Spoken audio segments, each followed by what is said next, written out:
नमस्कार दोस्तों, स्वागत है आपके यूट्यूब चैनल महाशक्ति में। आप लोगों का स्वागत है। आज हम बात करने वाले हैं पितृपक्ष के बारे में। जी हाँ, आपने पितरों के लिए श्राद्ध से किए गए मुक्ति कर्म को श्राद्ध कहते हैं। उन्हें तृप्त करने की क्रिया को तर्पण कहा जाता है। तर्पण करना ही पिंडदान करना होता है। भाद्रपद की पूर्णिमा से जो कि कृष्ण अमावस तक कुल 16 दिनों तक श्राद्ध रहता है। इन 16 दिनों के लिए हमारे पितृ सूक्ष्म रूप से हमारे घर में विराजमान होते हैं। पितृपक्ष 29 सितंबर से 16 अक्टूबर तक चलेगा। आइए ज्योतिषाचार्य के अनुसार हम जानते हैं साल में पितृपक्ष की तिथियां, श्राद्ध की विधि, नियम, मंत्र और कैसे आप लोग श्राद्ध के जरिए पितरों की तृप्ति के लिए भोजन पहुंचाया जाता है और पिंडदान व तर्पण कर उनकी आत्मा की शांति को कामना की जाती है। श्राद्ध से जो भी कुछ देने का हम संकल्प लेते हैं वह सब कुछ उन पूर्वजों को अवश्य प्राप्त होता है और पूर्वज परिवार को खुशहाली का आशीर्वाद देते हैं।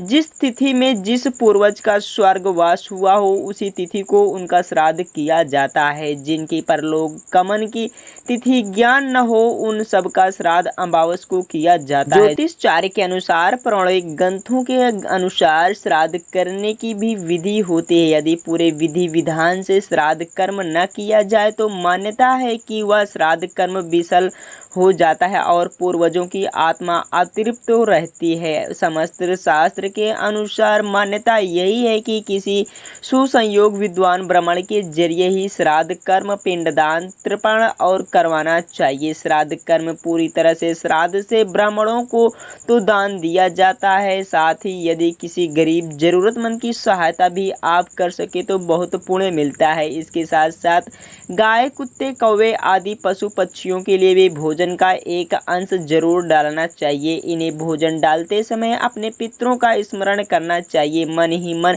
उनसे श्राद्ध ग्रहण करने का निवेदन करना चाहिए। यदि संभव हो तो गंगा नदी के किनारे पर श्राद्ध कर्म करवाना चाहिए, नहीं तो घर पर भी इसे किया जा सकता है। जिस दिन श्राद्ध हो उस दिन ब्राह्मणों को भोज करवाना चाहिए। भोजन करके बाद दान दक्षिणा देकर उन्हें संतुष्ट करें। श्राद्ध पूजा दोपहर के समय शुरू करनी चाहिए। योग्य ब्राह्मण की सहायता से मनोमंत्रण की और पूजा पश्चात जल से तर्पण करें। श्राद्ध करने के लिए किसी ब्राह्मण को आमंत्रित करें, भोज करवाएं और अपनी समर्थ के अनुसार दक्षिणा भेज दे दें।